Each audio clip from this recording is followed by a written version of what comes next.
अस्सलाम वालेकुम स्टूडेंट्स, आज हम लेक्चर नंबर 2 को स्टार्ट करेंगे।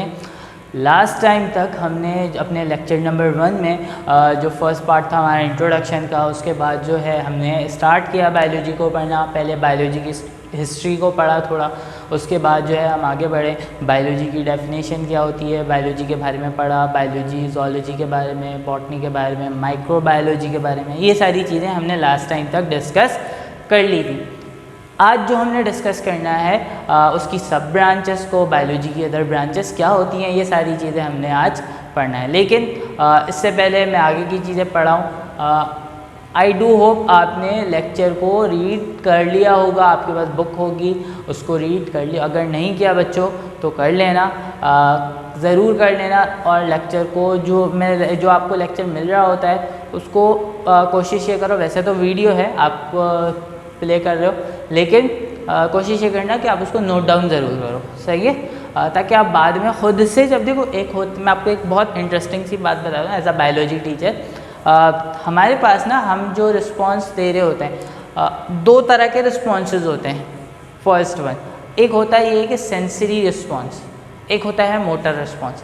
अभी जो आप वीडियो को सुन रहे हो ये आपका सेंसरी रिस्पॉन्स है, सही है। आप जो पढ़ोगे सेंसरी रिस्पॉन्स जितना ज़्यादा स्ट्रॉन्ग होता है, मोटर रिस्पॉन्स उतना ज़्यादा एफिशिएंट होता है। अच्छा, अब मैं आपको बताऊं, लेक्चर लेना, पढ़ना, ये सब सेंसरी रिस्पॉन्स है। जब आप एग्ज़ाम में बैठोगे पेपर लिखने के लिए, ये मोटर रिस्पॉन्स होता है, सही है। क्यों, देखो कैसे, अभी जो आप इंफॉर्मेशन ले रहे हो वो आपकी बुक से, आप लेक्चर से, वो आपके ब्रेन में जा रहा है। एग्ज़ाम में जब आप करोगे तो आपके ब्रेन से इन्फॉर्मेशन आएगी और आप पेपर पे लिखोगे। तो होता ये है कि जो चीज़ ब्रेन में जाती है वो सेंसरी रिस्पॉन्स है, और जो चीज़ ब्रेन से निकल के आती है वो मोटर रिस्पॉन्स है। समझ में आ रही है बात? तो बेसिकली मोटर रिस्पॉन्स जितना ज़्यादा सेंसरी रिस्पॉन्स जितना ज़्यादा एफिशिएंट होगा, जितना ज़्यादा स्ट्रॉन्ग होगा, मोटर रिस्पॉन्स उतना ही ज़्यादा एफिशिएंट होगा। समझ में आ रही है बात?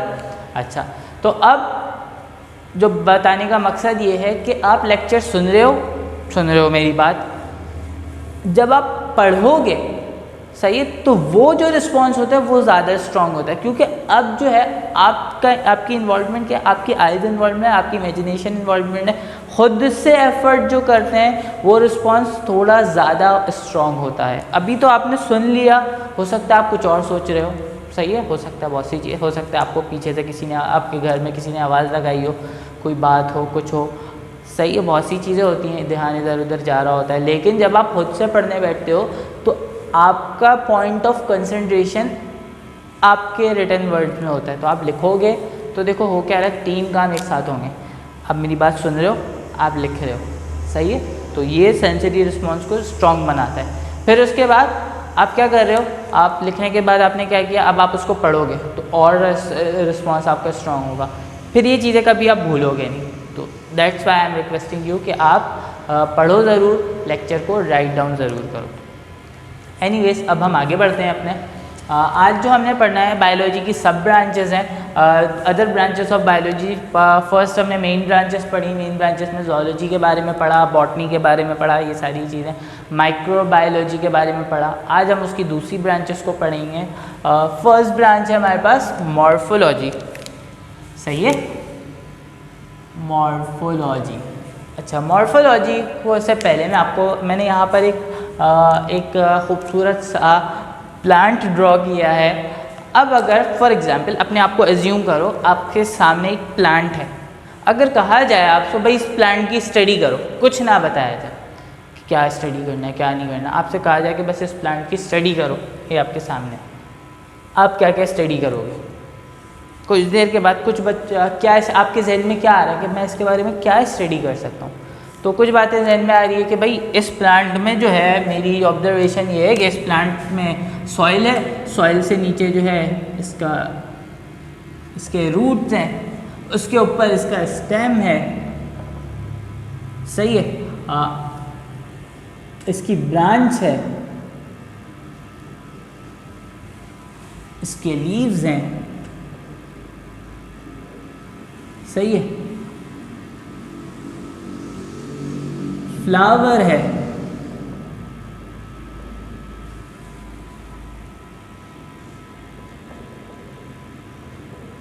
फ्रूट है। यही मैक्सिमम चीज़ें स्टडी करोगे, यही चीज़ें हमें नज़र भी आ रही हैं। और कुछ नज़र आ रहा है? और कुछ समझ में आ रहा है? नहीं। अगर मैं पूछूं भाई इसके जाइलम के बारे में बताओ, भाई जाइलम हमें तो नज़र ही नहीं आ रहा जाइलम के।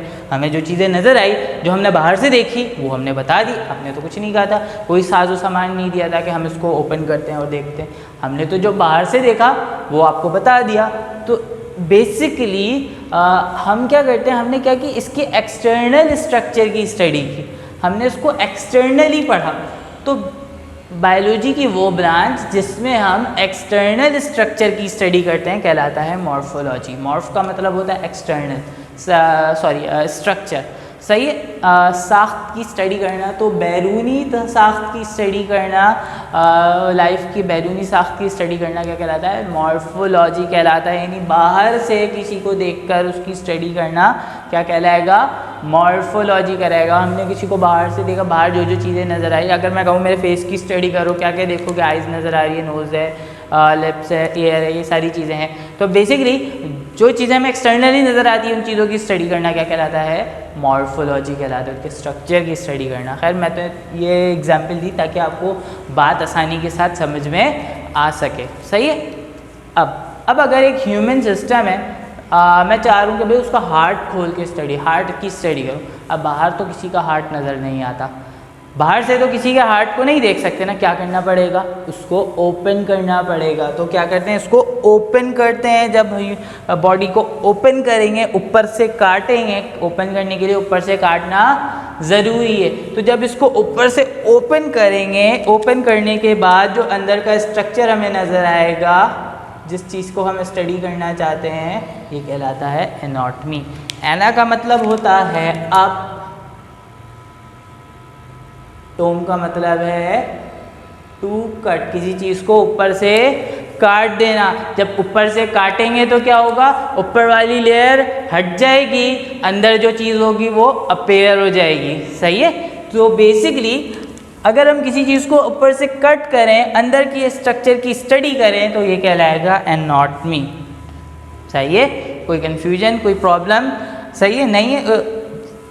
यहाँ तक की बात समझ में आ गई होगी।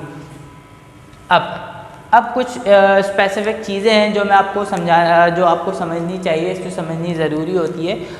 एक कंडीशन एज्यूम करो, एक चीज़ एज्यूम करो, आपने बाहर से एक बिल्डिंग को देखा, सही है। अगर एक बिल्डिंग जो है ना, हमारे पास एक बिल्डिंग अगर बनी है, एक इमारत हमारे पास बनी है, फॉर एग्ज़ाम्पल 3 मंजिला इमारत है। एक पहली मंजिल, दूसरी मंजिल, और एक ग्राउंड फ्लोर, सही है। 3 फ्लोर पे कंसिस्टेड है। अब मैं ये कह रहा हूँ कि ये जो बिल्डिंग है ना, ये 3 फ्लोर्स पे बनी है, ground floor, first floor, second floor, third floor, सही है। अब हर फ्लोर में कुछ ना कुछ रूम्स बने हुए हैं, सही है। तो इसका मतलब है इन फ्लोर्स से मिलकर यह बिल्डिंग बनी है। एक फ्लोर डिफरेंट रूम से बना है। अब अगर एक रूम की बात करें तो उसमें 4 वॉल होंगे, 4 दीवारें होंगी। अब अगर वॉल को देखें अगर हम, तो वो किससे बना होता है? वो ब्रिक से बना है, ब्लॉक से बना है। तो इसका मतलब है ब्लॉक से मिलके दीवार बना दी, वॉल बना दिया, 4 दीवार ने मिलके, 4 वॉल्स ने मिलके एक रूम बना दिया, रूम ने मिलके फ्लोर बना दिया, फ्लोर ने मिलके पूरी बिल्डिंग बना दी। हमारी बॉडी भी कुछ इसी तरह से होती है, बॉडी भी हमारी कुछ इसी तरह से वर्क कर रही होती है। क्या होता है? हमारी बॉडी का जो बेसिक स्ट्रक्चर होता है, जैसे बिल्डिंग के बेसिक स्ट्रक्चर हम ब्लॉक को कह सकते हैं क्योंकि उसी से सब कुछ बना हुआ है। तो इसी तरह से हमारी बॉडी में जितने भी लिविंग ऑर्गेनिज्म है उनकी बॉडी में एक बेसिक स्ट्रक्चर होता है जिसे हम सेल कहते हैं। क्या कहते हैं? हम उसे सेल कहते हैं। Cell is the basic structural and functional unit of life. Cell is the basic structural and functional unit of life, सही है। अच्छा, डिफरेंट टाइप के सेल्स होते हैं, एनिमल सेल्स, प्लांट सेल, ये सारी चीज़ें। अब सेल से मिलकर, सेल आप जिस तरह से ब्लॉक से मिलकर क्या बन रहा था? ब्लॉक से मिलकर वॉल बन रहा था, इसी तरह से सेल से मिलकर, एक जैसे सेल से मिलकर क्या बनेगा? टिश्यू बनेगा, सही है। Tissue is the group of similar type of cells, सही है। अब टिश्यू से मिलके, डिफरेंट टाइप के टिश्यू से मिलके एक ऑर्गन बन जाएगा, सही, जैसे कि लंग्स। ऑर्गन हम कहते हैं any specific part of the body which performs certain specific function. सही है, कोई स्पेसिफिक पार्ट, बॉडी का कोई स्पेशल पार्ट जिसका एक स्पेसिफिक फंक्शन हो, वो क्या कहलाता है? वो कहलाता है ऑर्गन। जैसे हमारी आइज़ क्या फंक्शन है? इसका फंक्शन है विजन करना, देखना। सही है, लाइट को सेंस करना। हमारे टंग का क्या काम है? टेस्ट करना। सही है, नोज़ का क्या काम है? रिस्पायरेशन करना, स्मेल करना। तो ये चीज़ें जो होती हैं, कोई हार्ट का क्या काम है? सर्कुलेशन करना। ब्रेन का काम क्या है? कंट्रोल करना। सही है, किडनी का काम क्या है? फिल्ट्रेशन करना। तो ये चीज़ें जो होती हैं ना, ये चीज़ें बेसिकली कोई स्पेसिफिक पार्ट जिसका कोई स्पेसिफिक फंक्शन हो बॉडी में, वो कहलाता है ऑर्गन। अब सिमिलर टाइप ऑफ ऑर्गन जब आपस में मिलते हैं, जिनका फंक्शन एक जैसा हो, एक नहीं हो, एक जैसा हो, सही, ऑल्टरनेटिव फंक्शन हो, वो बनाते हैं ऑर्गन। Organ system. समझ में आ रही बात? जैसे लंग्स की एग्जांपल ली। लंग्स का काम क्या होता है? मैं आपको एक बात बता दूँ। आपने रिस्पायर इन किया, रिस्पायर आउट किया, तो हवा कहाँ से अंदर जा रही है? नोज़ से। नोज़ से अंदर गई, नोज़ से ही बाहर आई। तो जो नोज़ है हमारे यहाँ, वो एयर को इंटर और एग्जिट होने में हेल्प कर रहा है। फिर जब हमने ब्रीथ इन किया, ब्रीथ इन करने के बाद जो एयर है हमारी, जो एयर है वो नोज़ में आई, नोज़ के ज़रिए से वो ट्रैकिया में, यानी जो हमारी वुंड पाइप है, जो एयर पाइप है, वहाँ से फिर उसके बाद लंग्स में चलेगी। लंग्स में क्या हुआ? लंग्स में एक्सचेंज होगी, यानी एयर से ऑक्सीजन ब्लड में चला गया और ब्लड से कार्बन डाइऑक्साइड एयर में आ गया। फिर इसी रास्ते से एयर दोबारा से बाहर निकल गई। समझ में आ रही है बात? तो इसका मतलब है नोज़ जो है, नोज़ का फंक्शन क्या है? उसने क्या किया? एयर को इंटर और एग्जिट करने में हेल्प करता है। ट्रैकिया का फंक्शन क्या है? एयर को पास करने में हेल्प करता है। लंग्स का फंक्शन क्या है? गैसेस को एक्सचेंज करता है। तो बेसिकली ये है डिफरेंट ऑर्गन, लेकिन इनका फंक्शन एक दूसरे के ऑल्टरनेटिव है। अगर नाक बंद हो जाती है तो सांस लेने में प्रॉब्लम होती है, तो इसका मतलब है एक चीज़ में भी मिसिंग होगी, एक चीज़ में भी प्रॉब्लम होगी, पूरा सिस्टम इफेक्ट कर जाएगा। फिर अगर पूरा एक सिस्टम इफेक्ट कर जाएगा, उसका इफेक्ट पूरी बॉडी में हो जाएगा। समझ में आ रही है बात? जैसे आजकल ये आपका जो पेंडेमिक है, हमारे जो कोरोना वायरस है, इस पर यही है, रेस्पिरेटरी सिस्टम डिस्ट्रेस हो जाता है, जिसकी वजह से पूरा सिस्टम और डेथ भी हो जाती है। तो ये चीज़ें हैं। अच्छा, अब एक बात, इन सब से मिलकर क्या बन गया? ऑर्गन सिस्टम बन गया। अब डिफरेंट टाइप के ऑर्गन सिस्टम है। रेस्पिरेटरी सिस्टम है, ब्रीदिंग के लिए, रेस्पिरेशन के लिए। डाइजेस्टिव सिस्टम है, डाइजेशन के लिए। सर्कुलेटरी सिस्टम है, सर्कुलेशन के लिए। नर्वस सिस्टम है, कंट्रोल के लिए। यूरिनरी सिस्टम है, फिल्ट्रेशन के लिए। तो ये सारे सिस्टम से मिलकर पूरा एक ऑर्गेनिज्म बन जाता है। लाजमी नहीं है सारे ऑर्गेनिज्म में सारे सिस्टम मौजूद हो, कुछ में ज़्यादा होते हैं, कुछ में कम होते हैं। सही, तो खैर ये सारे सिस्टम से मिलकर पूरा ऑर्गेनिज्म फॉर्म हो जाता है। अच्छा, अब एक चीज़, जो सेल होते हैं, सेल के ऊपर दोबारा आते हैं। सेल होते हैं, अब सेल को स्टडी करना है। हम चाहते हैं कि सेल को स्टडी करें। सेल के बारे में कि स्टडी करें कि भाई सेल कैसा है, सेल किस तरह का दिखता है, सेल की स्ट्रक्चर क्या है।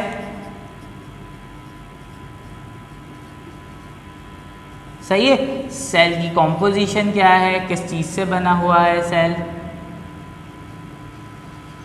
और सेल का फंक्शन क्या है, कर क्या रहा है। तो जब हम सेल के में इन तीनों चीज़ के बारे में पढ़ेंगे, सही है, जब whenever we study about structure, composition and function of a cell, this branch of biology called as cytology.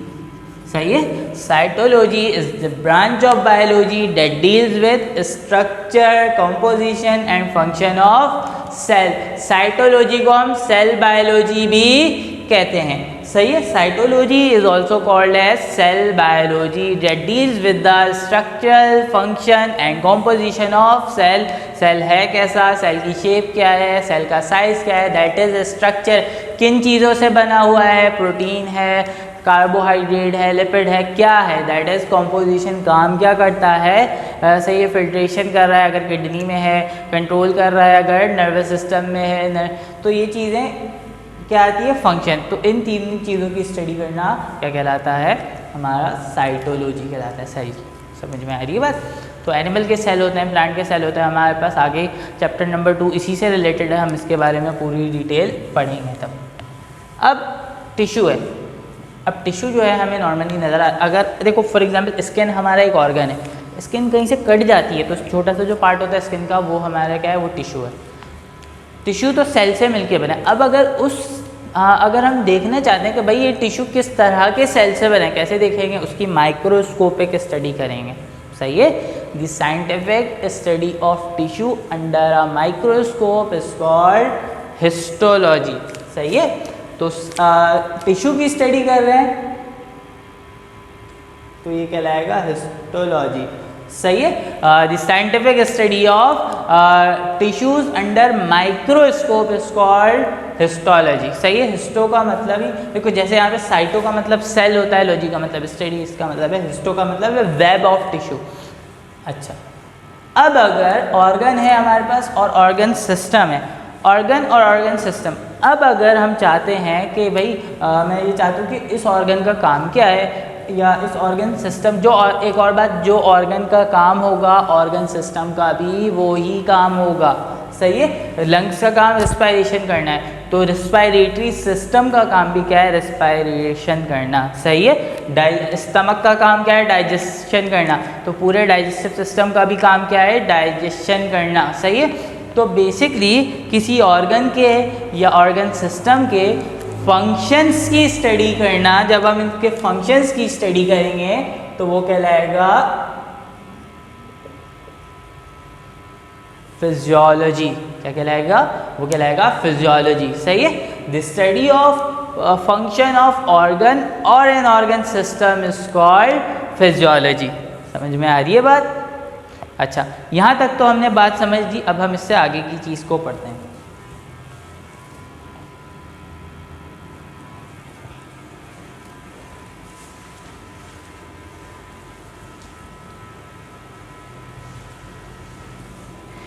एक छोटी सी बात, एक और ब्रांच है हमारे पास, दैट इज इकोलॉजी। इकोलॉजी को हम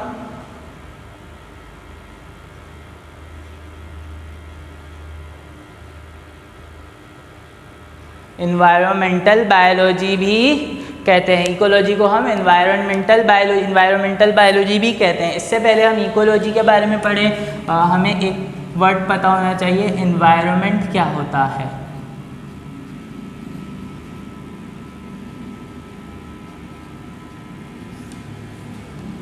बच्चों, एनवायरनमेंट हमेशा दो चीज़ों से बनता है। वो दो चीज़ें क्या हैं? वो दो चीज़ें हमारे पास, एक है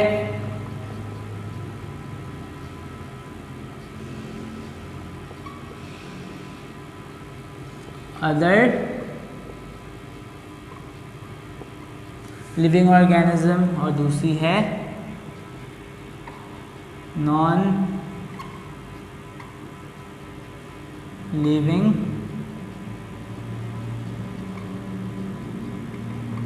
कंपोनेंट्स। सही है। बेसिकली एनवायरनमेंट कैसे कंपोज होगा हमारा?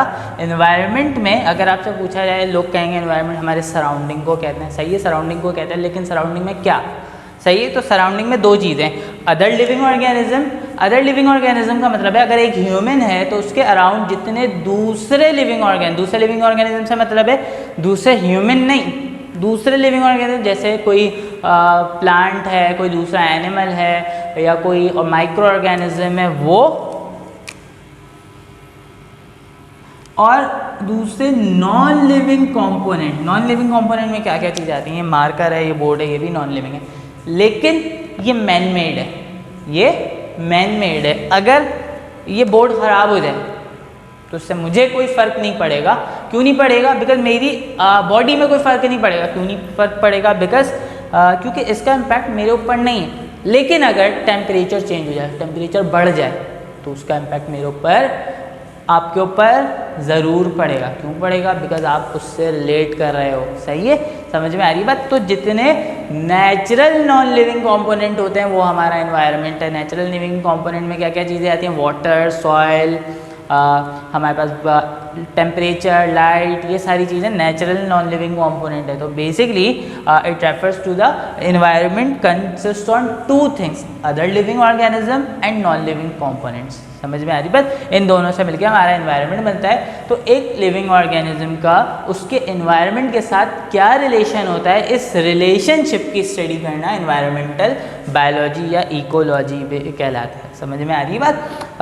क्या रिलेशन हो सकता है? रिलेशन, अच्छा, दूसरे ऑर्गेनिज्म से कैसा रिलेशन हो सकता है? अगर मैं कहूँ कि भाई काऊ के साथ कोई रिलेशन है, या बफेलो के साथ कोई, कैसे? या किसी प्लांट के साथ कोई रिलेशन है, कैसे?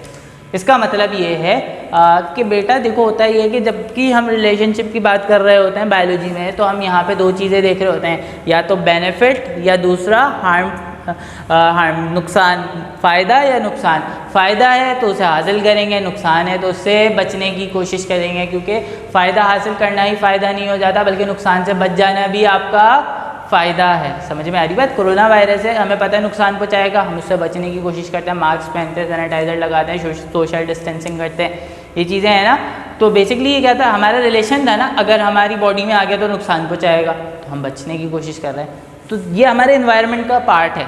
समझ में आ रही बात? तो हम इससे इफ़ेक्ट कर जाएंगे। तो ये सब चीज़ें आती हैं इकोलॉजी के अंदर। सही है? आई डू होप यहाँ तक की बात आप सबको समझ में आ गई होगी। अब आपने करना ये है कि अब इसको एक बार अच्छी तरह से रीड ज़रूर करना है। जो चीज़ें पढ़ा दी, जो बातें बता दी, उन सबको एक बार रीड आउट ज़रूर कर लेना।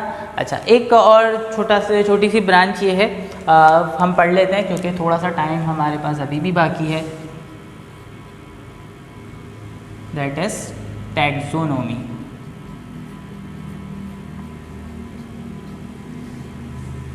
टैक्सोनॉमी क्या है? टैक्सोनॉमी का मतलब ये होता है कि basically the branch of biology that deals with the identification, classification and giving scientific naming to the organism. अगर हम किसी ऑर्गेनिज्म की आइडेंटिफिकेशन करें, उसकी क्लासिफिकेशन करें और उसको साइंटिफिक नेम दे दें उसकी, तो वो कहलाएगा टैक्सोनॉमी। सही है क्या? अच्छा, इसका क्या मतलब है मैं सारा समझाता हूँ। क्लासिफिकेशन का मतलब होता है ग्रुप में डिवाइड करना। किस बिहाफ पे हम आइडेंटिफिकेशन करते हैं, साइंटिफिक क्लासिफिकेशन करते हैं? ग्रुप्स में डिवाइड कैसे करेंगे? जो चीज़ें सिमिलर होंगी उनको एक ग्रुप में रख दिया, और जो चीज़ें डिसिमिलर होंगी उनको सेपरेट कर दिया। सही है? छोटे छोटे बॉल्स होते हैं ना, अगर आपसे कहा जाए कि भाई इसको सेट करके रखो, तो आप क्या करोगे? सारे रेड बॉल अलग कर दिया, ब्लैक बॉल अलग कर दिया, येलो बॉल्स अलग कर दिए। तो इसी तरीके से जो सिमिलरिटीज़ होती हैं, हमारी नेचर ये है कि हम सिमिलर को एक तरफ, डिसिमिलर को दूसरी तरफ रख रहे होते हैं। समझ में आ रही बात? अच्छा, आइडेंटिफिकेशन कैसे कर रहे होते हैं? आइडेंटिफिकेशन हम कर रहे होते हैं, फॉर एग्जांपल एक एग्जांपल है, आपके स्कूलों में अक्सर ये चीज़ होती है कि अगर आपकी क्लास टीचर ने आपसे टेस्ट लिया, टेस्ट लेने के बाद सारे बच्चों ने टेस्ट दिया, जब टेस्ट रिटर्न करने का टाइम आया चेक करने के बाद, तो एक टेस्ट की कॉपी ऐसी थी जिसमें नाम नहीं लिखा था। अब नाम ही नहीं लिखा तो कैसे पता चलेगा किसकी है? तो क्या करेंगे टीचर? आपकी टीचर ने यही करना है कि उसकी राइटिंग को बाकी बच्चों की राइटिंग से मैच करना है, जिससे सिमिलर होगी, इसका मतलब है वो टेस्ट कॉपी उसी की है। समझ में आ रही बात? तो सिमिलरिटी के बिहाफ पे हम आइडेंटिफिकेशन कर रहे होते हैं लिविंग ऑर्गेनिज्म की, on the basis of similarity and dissimilarity. This type of branch of biology is called taxonomy. सही है?